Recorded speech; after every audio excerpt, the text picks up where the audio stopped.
Hello and welcome back to another very special episode.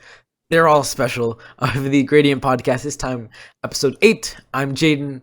I'm the host, and I'm back and ready to go. So, Evan and Armand, how are you guys doing? I'm doing absolutely incredible. Thank you for asking. I was just voted Gradient's favorite one-third. Yeah, I'm doing quite well myself. I was also voted the favorite one-third of grading, so I am on top of the world right now. Additionally, Jaden was also voted favorite one-third of the Gradient podcast. Wait, you guys were also the. I thought that was just me. Yeah, it was a three-way vote between the three of us. A very democratic process. Wait. I voted for me. Who'd you guys vote for? I voted for Evan. I voted for Amon. Oh, wait a minute. Oh my god. 5 out of 10. Didn't laugh. Anyway, so welcome back to episode 8. This episode, we wanted to have a little bit more of a serious discussion amidst the coronavirus pandemic, amidst a lot of students going back to school online, and just amidst people's daily lives. We really wanted to focus today to talk about mental health issues that face teens. And to start that off, I think we should talk about how we've been going through this pandemic, going through, the circumstance that we're each in. So just kind of starting us off here, how are you guys, like, when it comes to this quarantine? What are we in, like, year 10, it feels like? Honestly, the best thing for me is to find something you enjoy doing and continue to do it, to take up your time and give you something to look forward to. For me personally, it's this podcast. I love to put in all my effort to putting out the best content we can. And it's something that really grounds me during this whole pandemic. Yeah, I've been holding up pretty well during the pandemic. I would say I'm pretty used to being inside all day on the computer. But yeah, I've been holding up pretty well. I haven't really struggled too much with mental health. I mean, of course, I miss physically interacting with my friends and all. But I've kept myself focused when it comes to when I'm a musician, so I play music. So I focus myself with my instruments, and so I've been doing pretty well during the quarantine. Can you play us a beat right now with your drums? Right now, I mean, it's kind of late. I don't want to look at my parents right now, so maybe next time. All right, well, we'll go to Evan's next gig, and we can play you a beat. Stay tuned for episode 9, where Evan will be introducing the Gradient podcast with a routine of Enter Sandman. No, but for me, kind of like you guys, quarantine hasn't been that bad. I mean, there are definitely a lot of people outside of the three of us who have it a lot worse. But I mean, I know from talking to you guys, we've definitely, had our ups and downs. I mean, it's something that none of us expected. It's something we all had to kind of get accustomed to. I'm not sure. I mean, Evan and Armand, like, I have my group of close friends, and outside of that, I'm not really the most social person. But I mean, for me, yeah, it's been easy to kind of still stick with this close group of friends and not have to go outside of the house and, meet other people. But I think for some people, the extroverts of the world, I guess, I definitely see where people could have issues, and I do feel for them. I consider myself more on the socially, like, avid side of things, where I like, obviously I'm not going to go out and party and hang out with friends all the time during the pandemic, because there's very, very blatant risk and, like, health factors when it comes to that. But I think the thing that sort of helps me push through this lack of, like, sort of social interaction was definitely social media. It's always been, like, something you can hold on to, something you can really, really shift the sort of interaction that usually happens virtually to happen online. But then again, there's also all these other factors when it comes to mental health attributed to spending so much time on social media. Yeah, I think that's a really good point, actually, and definitely something I wanted to. For social media, I mean, there are definitely pros and cons to it. For me personally, I've had definitely great experiences. It allowed me to connect with my friends, and it's allowed me just to, be more social and kind of go outside of that bubble. But I definitely think, when you run out of things to do in quarantine and you're on social media every single day, and then you open, Instagram, and then close Instagram, and then you go back to open Instagram again, I mean, you definitely are, in my opinion, paying attention to what you see on social media a lot more. And I think it's really important for a lot of people to kind of, like, look at their situation and realize, is what I'm doing healthy? Should I take a break? Because for me personally, I had to do that from times. And I think going back, it was the right decision. Wait, Instagram? Yes. What is that?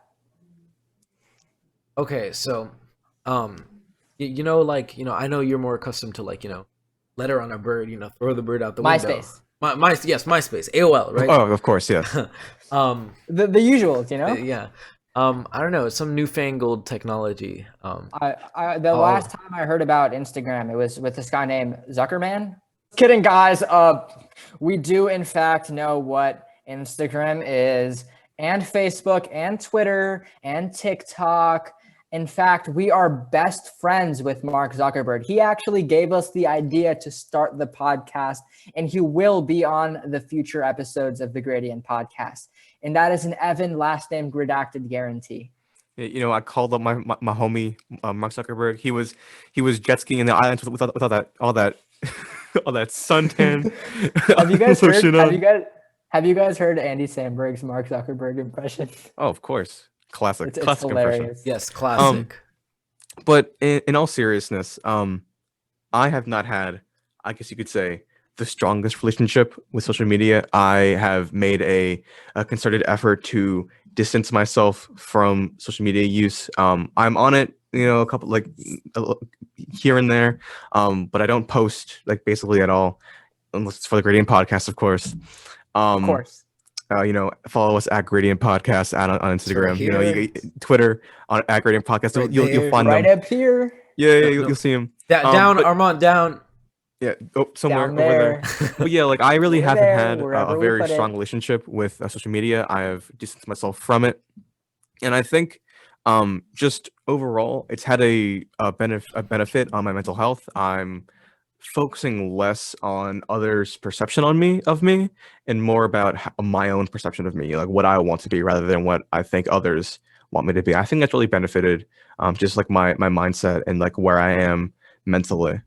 I honestly, I love that. I love, the way you put it, because I feel like it's what a lot of people are thinking, but a lot of people are, kind of afraid to take that step. And I will agree with you 100%. I felt the exact same way. I did the exact same thing. You know about this. I did the exact same thing that you did. And I feel so much better. There's a lot less I need to worry about. I can focus on me and the things I deem important rather than, what everyone else, I just think I think what you did. Yeah, Jaden and I are both proud members of the No Snapchat Club. We have both deleted Snapchat, and while I don't want to be didactic and tell you to delete Snapchat, but I do highly suggest it. It was very good for just my mindset in general. I'm gonna be completely honest. I thought Jaden blocked me, and I didn't know he deleted the app.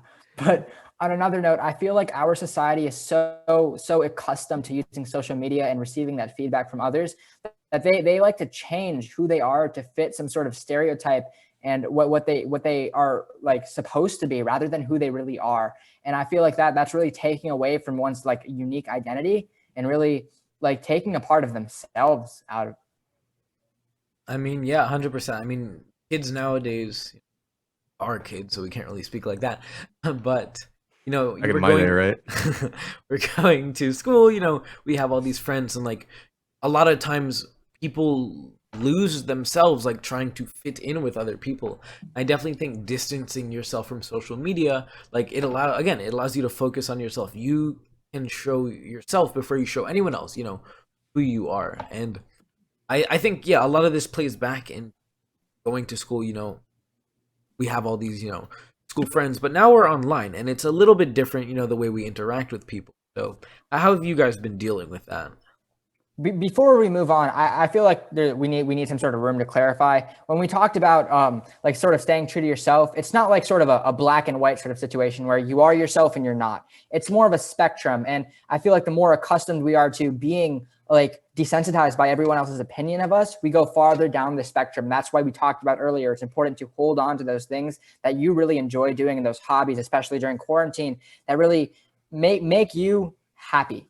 And that, again, that's why we started the podcast, and we suggest others to do similar things that really help them maintain their own identity. Yeah, it's definitely not black and white. I guess you could just call it like a gradient. right? A It gradient. is a gradient, Yes. yeah. I see. I did there. I'm so funny. 10 out of 10 joke, Evan. I'm so good at this. So Very funny. Kind of laughed. uh, kind of fun, light chuckle. A So, light chuckle. so Oh, 5 out of 10. I'll take a light chuckle. Take what I can get. Okay. all Come right. on. So, like I said before, 2 words for you guys: online schooling. How have you guys been dealing with it?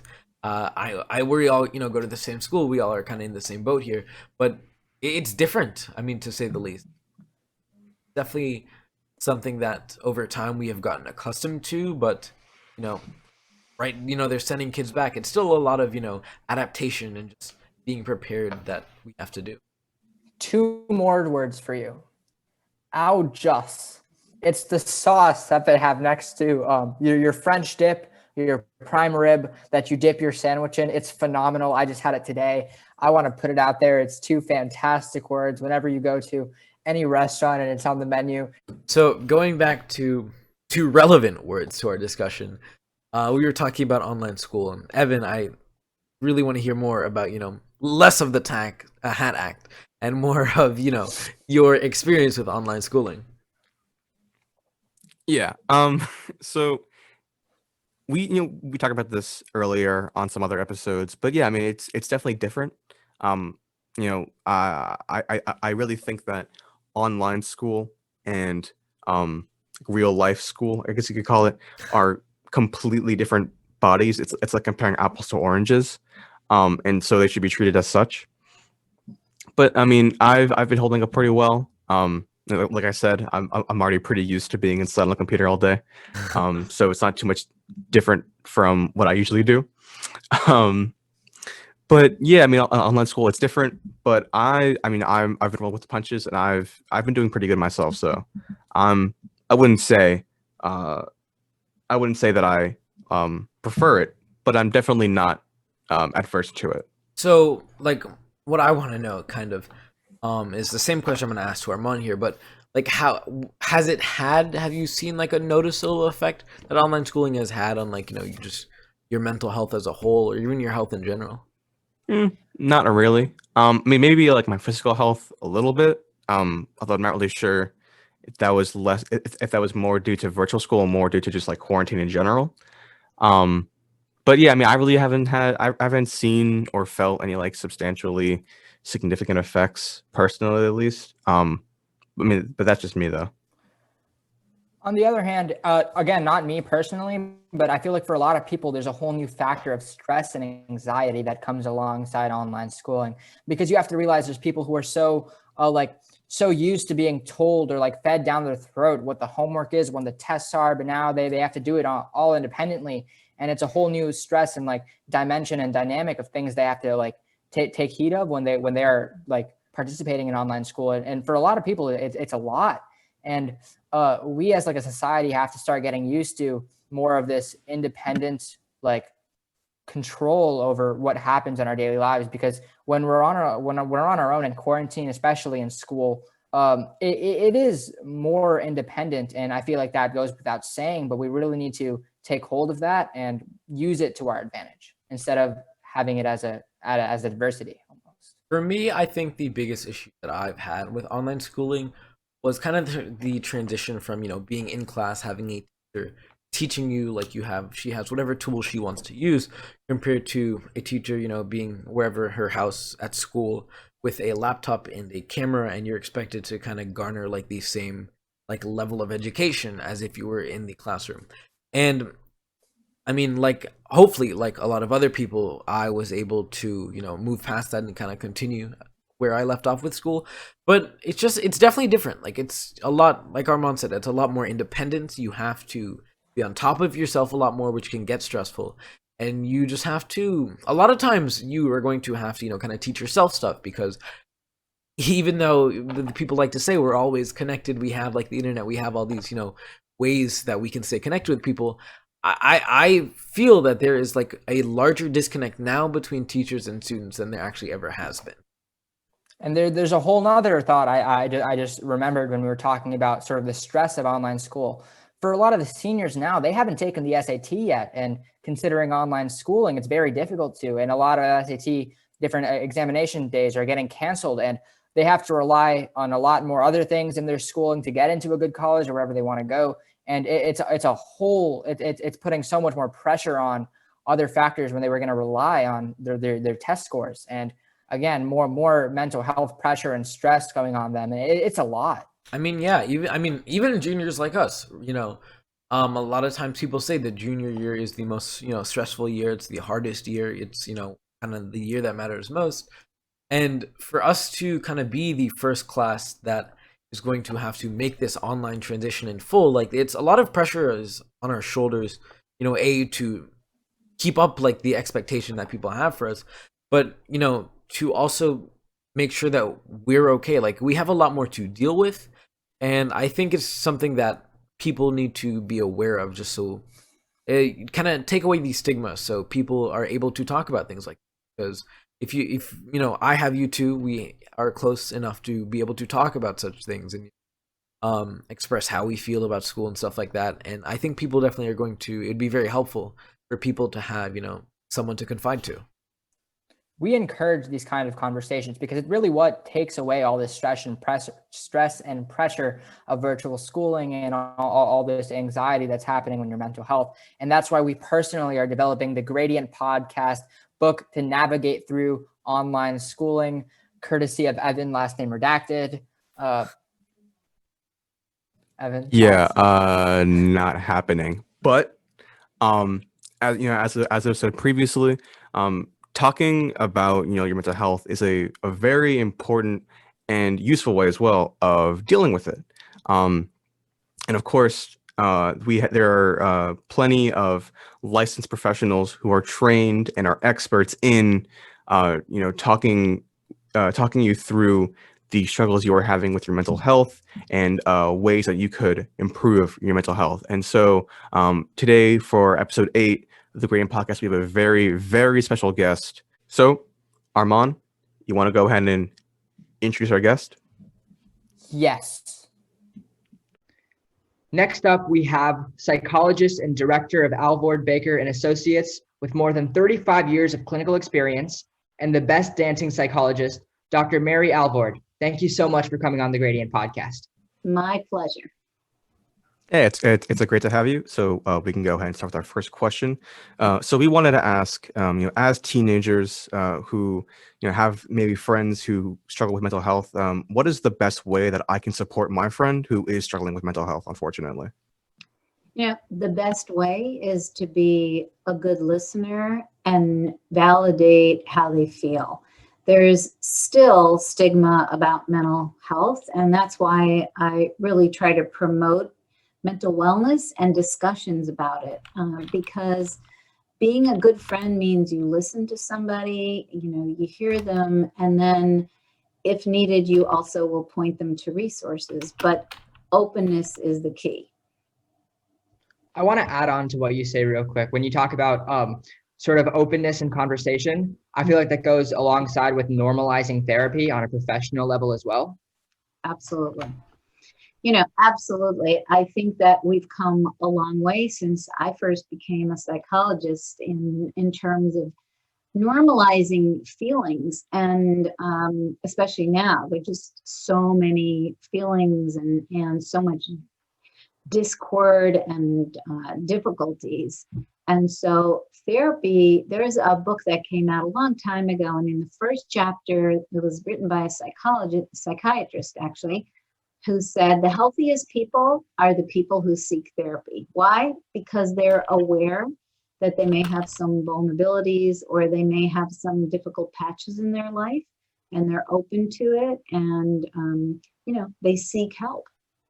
So that's actually the healthiest people, who are open to whatever, to feedback and to acknowledging what it is that might be bothering you or weaknesses that you have. Good. Thanks for bringing that up. So, what effect have you noticed on teens' mental health from the coronavirus pandemic? Oh, so many. I think in the beginning of the pandemic, there was a lot of concern by teens for their grandparents. There was this worry. The message was older people get it, and we have to protect our grandparents, and we're shutting the schools down to protect everybody.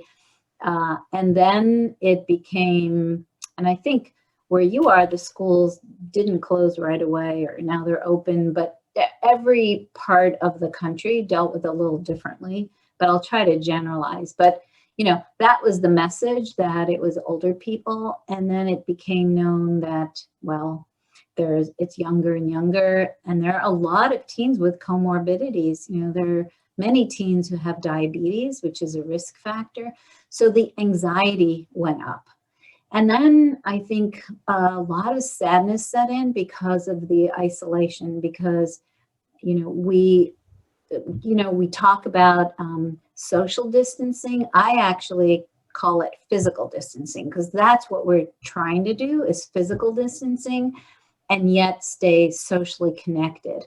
So it's that social connection that was really hard for teens, because for teenage, your peer group and your getting together and talking in person is really important. It's not quite the same. It's great that we have this virtual, we have texting, but it's not the same as in person. And I think there's just a lot of fallouts from the pandemic, but those are the two that were really fast and furious. And then the anxieties set in of what's going to happen, for juniors. Am I going to be able to take the SAT? What do I do for college? What about sports? A lot of what, because there just weren't clear answers in the beginning, particularly. And then the disconnect from friends has been really hard. And then for many families, there have been economic consequences and instability and worries. Even people at the higher end of the economic range, perhaps, somebody was a restaurant owner. Well, they may have been in the higher range, but now suddenly they are feeling the pinch of having to close down. And I think also just the racial tensions in the country and the political divisiveness, the mixed messages all along. Teens are really smart and very aware and listen to all this. It's hard. So we've seen increases in anxiety. I saw a survey come out of Cornell the other day that teens have tripled the depression rate. So that's alarming. And all the tripled, yes. Wow. Right. So that's just alarming. And then with that, we want to make sure that we do a good job with suicide prevention. And then we just talk about all this, it's real. I mean, feelings and thoughts are real to the person having them. And we need to have avenues for people to just bounce off of friends and then also seek help. And there's different levels of help too. So to go back to what you were saying just now, when it comes to mental health in teens, what are some of the major examples of stress that put pressure on teens in their daily lives? Well, I think I mentioned some. I think there's, the difficulty of the shutdown and virtual school and what that means. If you were involved in the school theater, what does that mean? What does it mean for all the rites of passage, homecoming and applying to college? There are just so many implications. And I hear teens really worrying about that, and how are we going to take the SATs and how our college is going to count things. And then feeling more isolated, which is really problematic. So we need to do our part to make sure people aren't as isolated. And then I think it depends on your individual family situation. How stable is the family? Are there a lot of arguments in the family? Is there acceptance of the teen for the identity that they choose? So so many different, there's like the levels, the layers of the onion that you can peel. I think those are some of the most common that I hear. And just the fear, the truth is that many people know someone or have lost a loved one to COVID. And it may not be in your inner circle, but there's a lot of loss and grief going on. And now we're at over 200,000 people have died. And I don't know how many millions have actually contracted COVID. So it's sort of weighing, I think, on everyone. So when it comes to some of the causes of of mental health issues, I think it's also very important to talk about the symptoms of these issues. So what symptoms should teens be looking out for when regarding their mental health? I think if they're worried a lot and they're having trouble sleeping and their thoughts get stuck, we call them kind of the anxious stuck thoughts. They keep thinking about things a lot and they're asking people for reassurance. That is a sign of sort of the anxiety, and maybe even panicky. You don't have to have a full-blown panic attack, but feeling that panic with your heart racing and sweating and just accelerated speech and just feeling really kind of wrung and just a lot of worries. And then there's also the sad side. I think if you feel like you don't want to be with your friends or you don't want to connect with anybody and you find yourself isolating more, maybe oversleeping, like when you're not supposed to, and avoiding situations or people or contact or work. So avoidance is a big part of that. And so we need to lean into each other instead of pull away from each other. But that's a sign. The other thing is if you're having thoughts about hurting yourself or, and it could be self-harm. It doesn't necessarily mean thoughts of suicide, but if you're having any dark thoughts and just feel like you want to pull away, I think all of those are good indications. And there's a lot of help everywhere. Before we go on to the next question, I have a quick follow-up. You spoke about how thoughts of anxiety is a sort of like a tell of mental illness or like in need of mental help. But I feel like there's some sort of line between constant anxiety and anxiety in terms of when it's like reasonable. Like for instance, if I'm taking a test and I have a borderline grade, is there like a differential between? There is. I think it's how does it affect your functioning? So a little bit of anxiety actually is a positive. It makes us not jump off of a cliff. It's a warning sign that we have to not do something really risky. It also motivates us, like you said, like if you've got a test coming up, a little bit of anxiety goes a long way in terms of motivating us, because if we didn't have any worries about it, then we probably wouldn't do much. So it's a motivator. The line is when you can't do what you need to do, when it starts getting in the way of feeling good about, all the interactions that you have. If it's getting in the way of you doing your schoolwork, if it's getting in the way of interacting with people outside of school, even if it's not in person. So for me, that's the line. How much does it interfere with your life? I'll give an example myself. Just this morning, I was competing this past weekend at the Yale speech and debate tournament. It was virtual, of course. I didn't travel anywhere. And I made it to an elimination round, which is top 24. And right before my round, which was the first round of the day today, I had a little bit of anxiety. Of course, it was one of the biggest rounds of speech and debate I've ever had. And I feel like it motivated me almost to perform the best I did the entire tournament. Granted, I didn't make it farther, but I felt very, very, very satisfied with how I competed. Yeah, and that's the part of anxiety that can help motivate it. Your adrenaline gets pumped in, and for some people that helps with clarity of mind too. So that's the good part.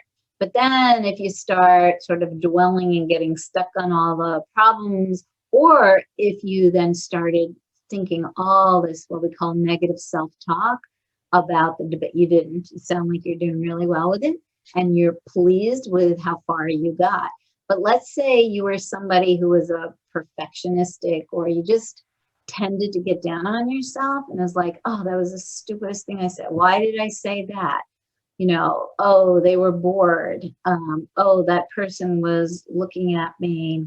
Even virtually, people see other people in the screen, and they can get into a lot of sort of the being down about themselves and those negative self-talk, as well as some social anxiety of worrying about all the judgment. Usually you're thinking it's negative. No, not like, oh, they all think I'm great, but it's they're not thinking I'm so great.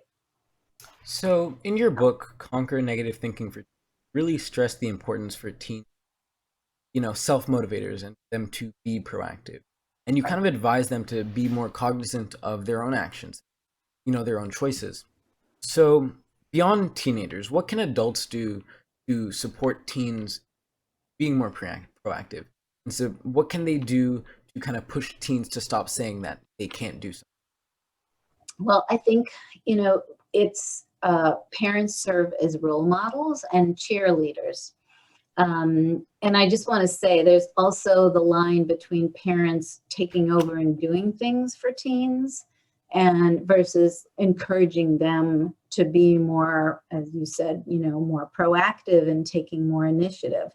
And we really want parents to do that encouragement.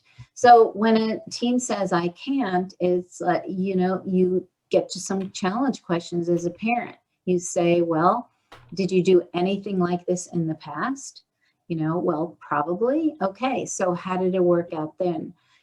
What's a plan? What could you do to make this better? How could you try to make it better?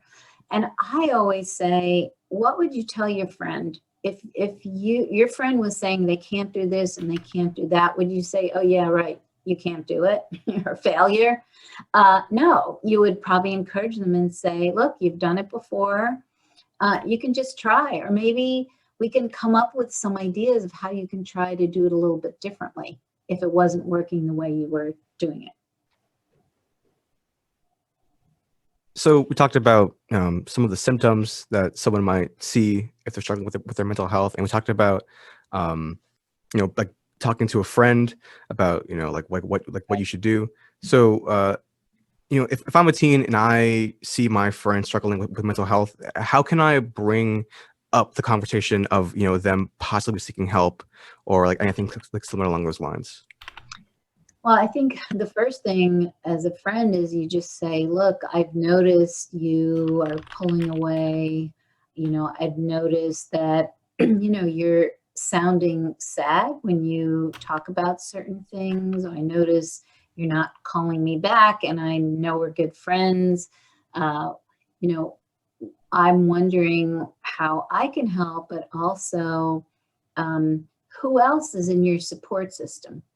So I wouldn't necessarily go to like, you need professional help, but who else is in the support system? And is that really enough? Or, then you can suggest maybe talking to somebody who will keep what you say confidential and is not, a parent. Parents are good to talk to too, but at a professional level, you can say whatever you think and no one is going to judge you. So the key is to sort of gently say, look, there's some advantages to talking to a professional. And, how can maybe we start with saying, have you talked to your pediatrician about it? Or have you talked to your internal medicine doctor about it? As a way, and then, I know it's helped so-and-so, so maybe this would be a good thing. The key is really clear, honest communication, not beating around the bush, just being direct, but gentle direct. I care about you, so I'm saying this because I care so much about you. And that visibility to the other person means a lot. So, what advice would you give to teens who are afraid to ask for help? Um, I would say they could start with an anonymous hotline. And maybe even if they're sharing with you, but they don't really want to share with someone else, maybe you could call that hotline with them. So there's great, like SAMHSA has a 24/7 hotline. They've got two different kinds. And those are wonderful because that can sort of, um, I think, we had talked about stigma, reduce the stigma, but I think also reduce that fear of what might happen. And so that's what I say to teens sometimes is, what's the worst case scenario that you're afraid of if you talk to somebody? What do you think might happen?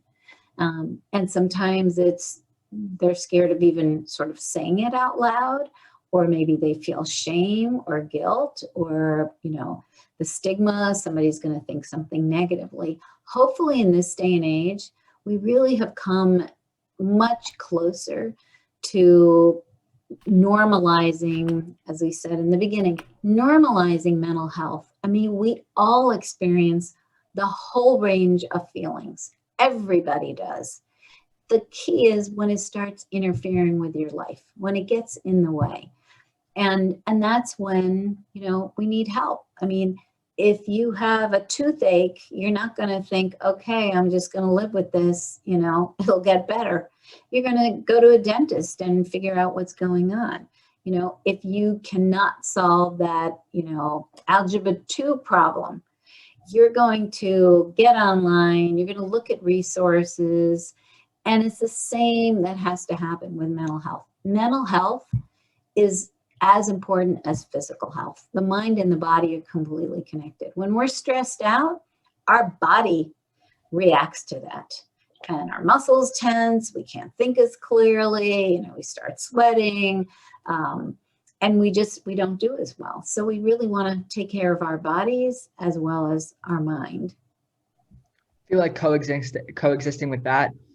You developed a resilience builder program for children and adolescents. Would you like to speak upon that?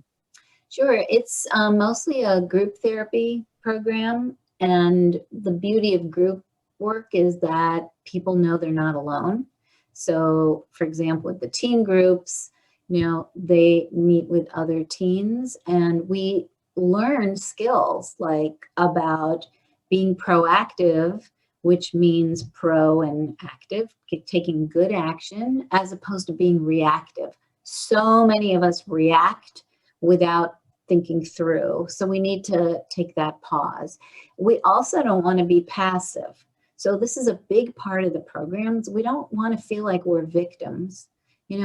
Bad things happen, good things happen, life happens. We want to do what we can. We want to focus on what we can control. So the program really helps you focus on what are the things that you can control. Even during COVID, people can control what they do and the choices that they make. And then, we talk about, well, the things you can't control, you need to accept. But you don't need to accept things that are not going well that you can do something about. And that's when we really focus on what action can you take. Just think about when you have a plan of action, even if you don't do it right away, immediately it just relieves a lot of tension. It just takes a load off of you. But if you're always feeling like, you're blaming other people for what's going wrong and what's happening to you, that just feels bad. So we really want to have you take responsibility. And we do a lot on stress management. And really develop coping strategies for all. So it's a very practical program. And, the Conquer Negative Thinking is a book, it's a workbook. So what's nice about it and why I developed it was after many years, I couldn't really find something that had a lot of the thinking errors all sort of in one book and aimed at teens. And since I love working with teens, I thought, well, okay, let's put something together so that if you don't seek professional help, you can look at a workbook and at least get started on some of this, or use it to supplement. So I do a lot of things. I've, been practicing for a long time, and I love the field, and I love the fact that we can make positive impact on everyone's lives. So is the program online or is it an in-person thing? Yeah, well, right now it's all virtual. So I do mine from here. And so we have not been, so normally mid-March, we were in person. And some people could join virtually even back then. Now we're completely closed in terms of any in-person visits. Everything is virtual. And, it works out really well. Everybody can be in the comfort of their own home, and yet we're very much connected. But the program is it's not like a web-based, it's led by a psychologist or a clinical social worker.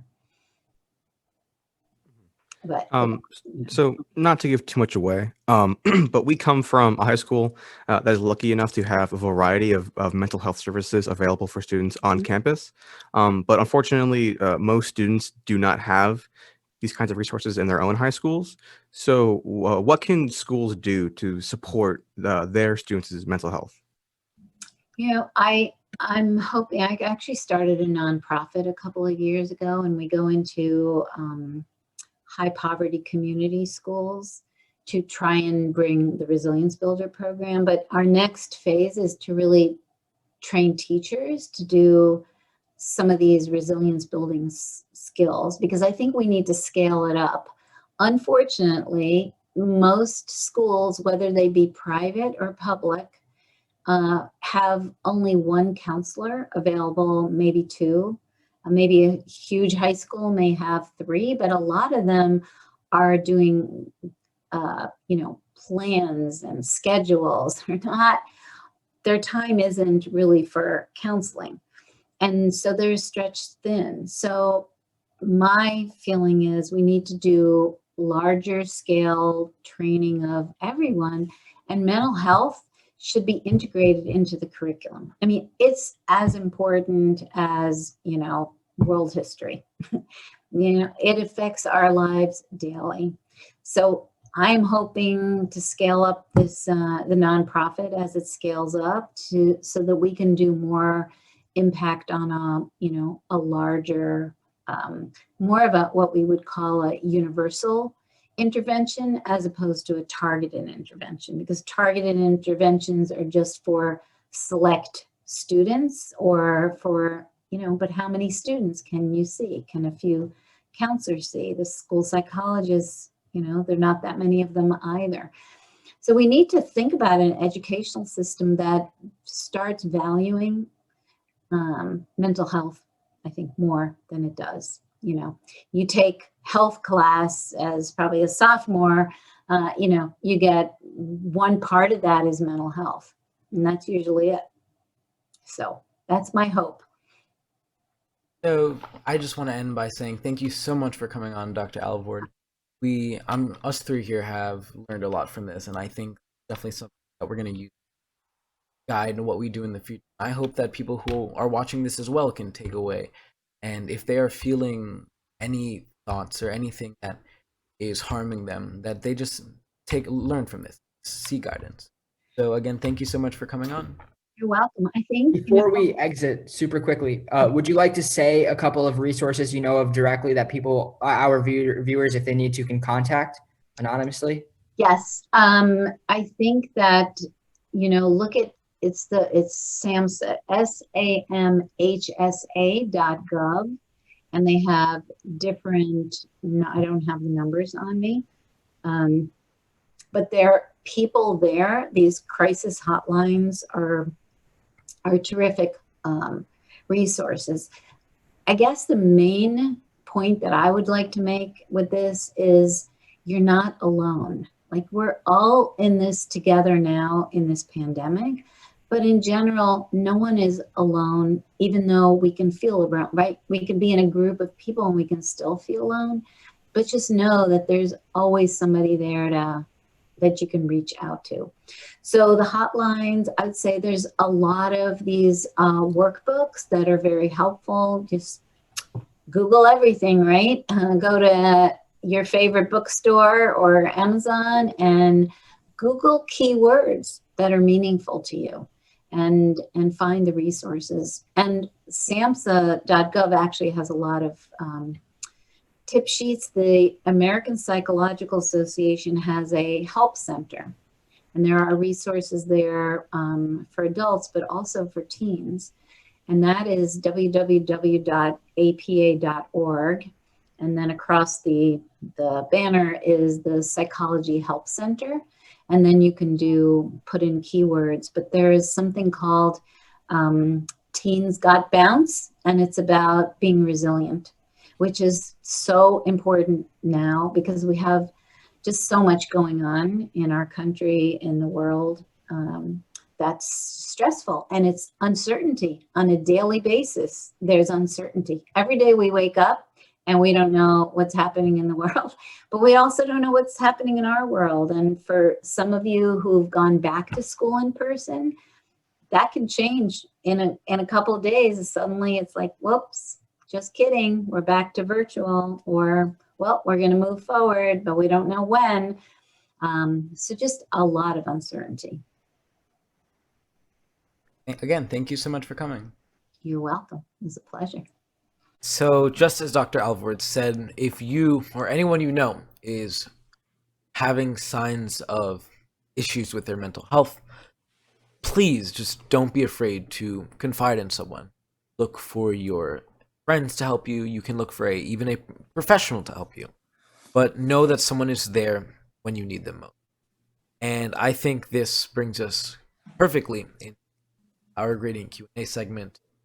We wanted to do this one at the end because we thought it was a really good question and it fit perfectly with our discussion today. So this question comes from Tyler Cool Awesome on Instagram, who says, outside of the podcast, how close are the three of you? And you guys want to start with that one? We are three peas in a pod, inseparable from our class schedules, which are completely identical, to our appearances, which are also identical.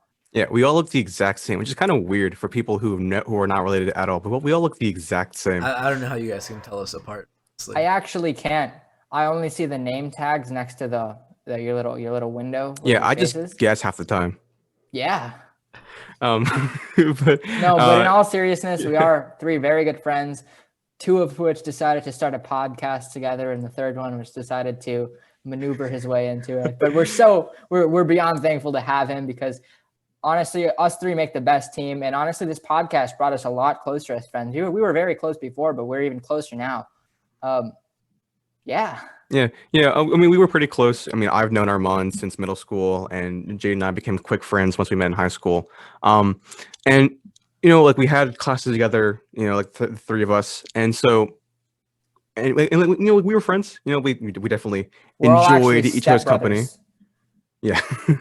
But yeah, making this podcast, working together on a very important project to us really has fostered a really healthy growth of a great relationship, both as working partners, on the podcast, as well as just friends.